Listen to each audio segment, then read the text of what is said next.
తెలంగాణ రాజకీయాలనే కాదు దేశ రాజకీయాలను కూపు ఊపేస్తున్న ఢిల్లీ లిక్కర్ స్కామ్లో కీలక పరిణామాలు చోటు చేసుకోబోతూ ఉన్నాయి. ఇవాళ కేజ్రీవాల్ కస్టడీ ముగిపోతూ ఉంది. ఆయన అరెస్ట్ చేసిన తర్వాత ఆయనకు 6 రోజుల కస్టడీ ఈడీ కస్టడీకి అప్పచెప్పడం జరిగింది. ఆయన కస్టడీ ముగిన తర్వాత ఆయన కోర్టు ముందుకు రాబోతూ ఉన్నారు. ఇవాళ కోర్టు ముందు కేజ్రీవాల్ ఏం చెప్తారు, ఎందుకు కేజ్రీవాల్ ఏం చెప్తారు అన్నది కీలకాంశంగా మారిందంటే, నిన్న ఆయన భార్య ఎవరైతే ఉన్నారో ఆమె ప్రెస్ మీట్ పెట్టి ఢిల్లీలో కీలకమైన విషయాలు కేజ్రీవాల్ ప్రకటించబోతూ ఉన్నారు. ఈ ఢిల్లీ లిక్కర్ స్కామ్లో చేతులు మారిన డబ్బులు ఎక్కడున్నాయో కేజ్రీవాల్ చెప్పబోతున్నారు అంటూ ఒక సంచలన కామెంట్ చేశారు. నిజంగా కేజ్రీవాల్ అప్రూవ్గా మారబోతున్నారా? ఢిల్లీ లిక్కర్ స్కామ్లో ఉన్నటువంటి విషయాలన్నీ బయట పెట్టబోతున్నారా? ఇప్పటికే ఈ కేసు ఇక్కడ దాకా రావడానికి ఈ కేసులో అప్రూవర్సే కారణం. అరుణ్ పిల్ల ఎవరైతే కేసీఆర్ కూతురు కవిత బినామీ ఉన్నారో అతను అప్రూవ్గా మారటం, తర్వాత మాగంటి రాఘవ ఎవరైతే ఒంగోలు ఎంపీగా వైసీపీ ఎంపీగా మొన్నటిదాకా ఉండి ఇప్పుడు టీడీపీలోకి ఆయన జాయిన్ కావడం జరిగింది. మాగంటి శ్రీనివాసరెడ్డి వాళ్ళ అబ్బాయి మాగంటి రాఘవ ఈ సౌత్ గ్రూప్లో వన్ ఆఫ్ ది పార్ట్నర్, ఆయన అప్రూవ్గా మారటం జరిగిందో. ఇలా చాలామంది అప్రూవ్గా మారటం వల్లే ఈ కేసు ఇక్కడ దాకా వచ్చింది. కవిత పాత్ర తేరింది కూడా అప్రూవ్స్గా మారటం వల్లనే. ఇవాళ మళ్ళా ఏకంగా ఢిల్లీ సీఎం కేజ్రీవాల్ అప్రూవ్గా మారబోతున్నాడా? కవిత అయితే చెప్పేస్తుంది నేను అప్రూవ్గా మారబోనని చెప్పేసి ఆ మీడియా ముందు కూడా డంకా బజాయించి చెప్తుంది. కానీ ఏకంగా ఢిల్లీ సీఎం కేజ్రీవాల్ అప్రూవ్గా మారితే పరిస్థితి ఏంటి? ఈ కేసు ఎక్కడికి వెళ్ళే అవకాశం ఉంది? చాలా కీలక అంశం వాస్తవానికి. ఈ కేసులో ఇద్దరే కీలక సూత్రధారులు అని ఇప్పటికైతే ఈడీ అభియోగాలు చెప్తుంది. ఇప్పటికే మనం వార్తలు వింటూ ఉన్నాం. ఒకవైపు ఈ కేసుని ఈడీ మెయింటైన్ చేస్తుండగా ఇంకోవైపు సిబిఐ కూడా రంగంలో దిగబోతూ ఉంది. సిబిఐ కూడా మరోసారి కవితని కస్టడీకి అడగబోతుంది, కేజ్రీవాల్ని కస్టడీకి అడగబోతూ ఉంది. ఒకవైపు ఈడీ ఎంక్వైరీని, ఇంకోవైపు సిబిఐ ఎంక్వైరీని వీళ్ళిద్దరు ఫేస్ చేయాల్సి ఉంది. ఈ కేసులో మొత్తంలో కీలక సూత్రధారులు ఒకటి కవిత, 2 కేజ్రీవాల్. వీళ్ళే కీలకమైనటువంటి సూత్రధారులు, మిగతా వాళ్ళంతా పాత్రధారులు మాత్రమే. వీరిద్దరూ కీలకమైన సూత్రధారులు అని చెప్పేసి ఇప్పటికే ఈడీ అభియోగాన్ని మోపుతున్నటువంటి సమయంలో ఒకవేళ కీలక సూత్రధారైనటువంటి ఢిల్లీ సీఎం కేజ్రీవాల్ కనుక అప్రూవ్గా మారితే, ఎందుకు అప్రూవ్గా మారే అవకాశం ఉంది అని ఒక అనుమానం ఏంటి అంటే, ఆయన ఈ కేసు కనుక తేలితే, ఈ కేసులో శిక్ష కనుక కీలకంగా పడితే ఆయన సీఎం పదవిని కోల్పోవాల్సి వస్తుంది, రాజకీయాల్లో పోటీ చేసే అర్హతను కూడా కోల్పోవాల్సి వస్తుంది.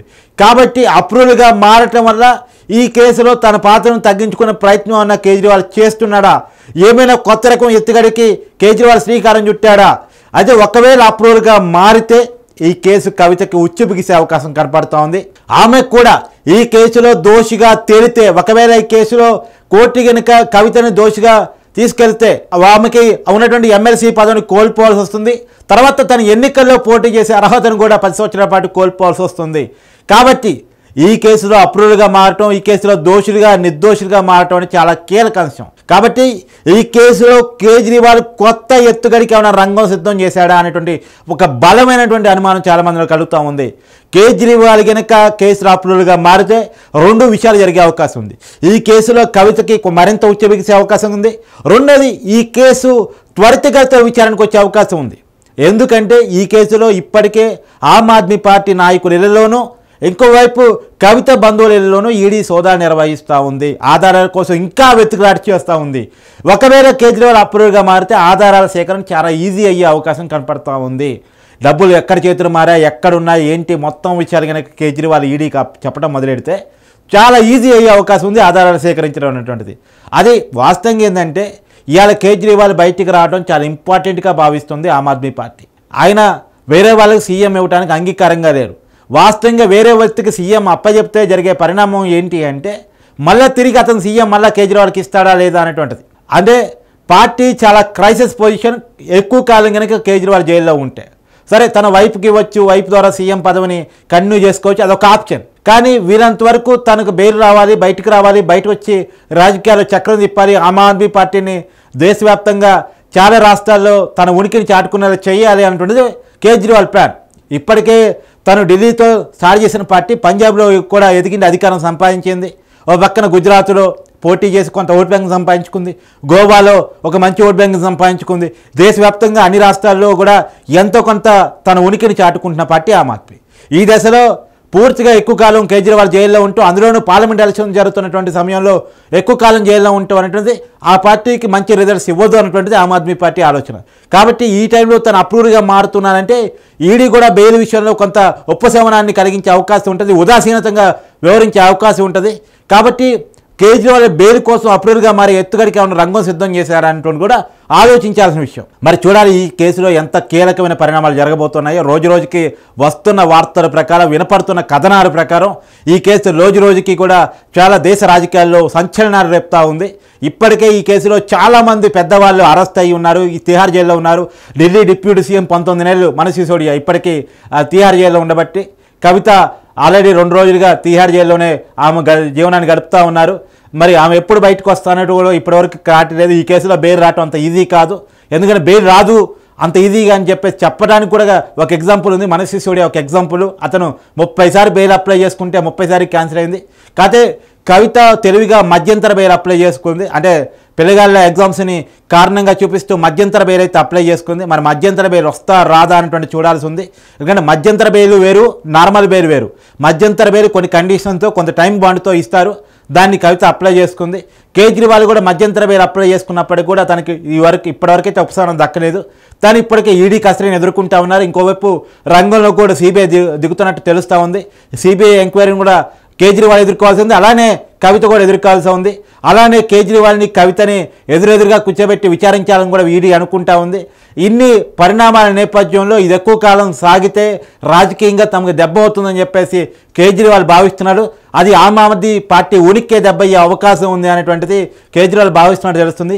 ఒకవేళ కేజ్రీవాల్ కొత్త రాజకీయ ఎత్తుగడ శ్రీకారం చుట్టి తన అప్రూవ్గా మారితే, ఉన్న నిజాలు చెప్పడం మొదలు పెడితే మాత్రం చివరికి కవితకి చాలా ఇబ్బంది. ఈవెన్ కేజ్రీవాల్ కూడా అది ఇబ్బంది. మరి కేజ్రీవాల్ ఎలాంటి ఎత్తుగా వేస్తున్నారు, ఎలాంటి ప్లాన్ చేస్తున్నారు? ఎందుకంటే ఆయన న్యాయవాదులతో తరచూ భేటీ అయ్యారు. కేసు నడుస్తున్నప్పటి నుంచి కూడా, ఎందుకంటే ఇది ఇప్పటి కేసు కాదు, 2 సంవత్సరాల నుంచి ఎంక్వైరీ నడుస్తున్న కేసు. ఇప్పటికే చాలా న్యాయ సలహాలను ఆయన తీసుకుని ఉన్నారు. ఎందుకంటే ఈ కేసు తన దాకా వస్తే తన అరెస్ట్ జరగబోతుంది అనేటువంటిది తనకు ఎప్పుడో వచ్చినటువంటి ఇన్ఫర్మేషను, అందరూ అనుకుంటున్నదే. కాబట్టి తను ఇప్పటికే చాలామంది న్యాయవాదులు చర్చించున్నారు. సో ఏ రకంగా ప్లస్, ఏ రకంగా మైనస్ అన్ని క్యాలిక్యులేషన్తో ఆయన ఎలాంటి నిజాలు బయట పెట్టబోతున్నారు, ఎలాంటి న్యాయ పోరాటాన్ని కేజ్రీవాల్ చేయబోతున్నారు అనేది కూడా ఈ కేసులో చాలా ఇంపార్టెంట్గా మారింది.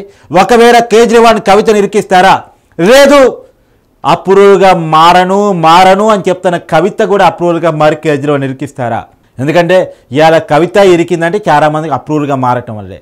ఇవాళ బీజేపీతో బీఆర్ఎస్ వైరం మేము శాస్త్రం కాదు. ఒకవేళ బీజేపీతో రేపొద్దున బీఆర్ఎస్ పొత్తు పెట్టుకోదని, సపోర్ట్ ఇవ్వదని ఏం చెప్పలేం. ఎందుకంటే పోయినసారి ఇప్పుడు పార్లమెంట్ ఎలక్షన్స్లో కూడా బీఆర్ఎస్ చాలా ట్రై చేసింది బీజేపీతో పొత్తు పెట్టుకోవడం కోసం. కాకపోతే బీజేపీ గొంతెమ్మ కోరికలని బీఆర్ఎస్ తీర్చలేక, బీజేపీకి ఎక్కువ ఎంపీ సీట్లు కనుక ఇస్తే బీఆర్ఎస్ చిన్న పార్టీగా తనకు తాను ఒప్పుకున్నట్టు అవుతుందనే కారణం చేత పొత్తుల్లో ముందుకు వెళ్ళలేని పరిస్థితిలో బీఆర్ఎస్ ఉంది. రేపొద్దున ఖచ్చితంగా క్లియర్ కట్ సర్వేలు చెప్తున్నాయి, దేశం 3 చెప్తుంది, మళ్ళీ తిరిగి మోడీ అధికారంలో రాబోతున్నాడు, ఎన్డీఏ రాబోతుంది అంటున్నది. రేపు ఎన్డీఏ తిరిగి అధికారంలోకి వస్తే బీఆర్ఎస్ పార్టీ ఎన్డీఏతో సఖ్యతను ప్రదర్శిస్తే అప్పుడు కవిత ఏమీ కోఆపరేట్ చేయదు, రాజకీయ న్యాయ పోరాటం చేస్తే వ్యతిరేకంగా పోరాటం చేస్తుందని అనుకోలేం. కాబట్టి ఏ రకంగా ఉంటుంది ఈ కేసులో రాబోయే రాజకీయ పరిణామాలు ఏ రకంగా ఉంటాయి అన్నటువంటిది చూడాల్సిన పరిస్థితి కనపడుతూ ఉంది.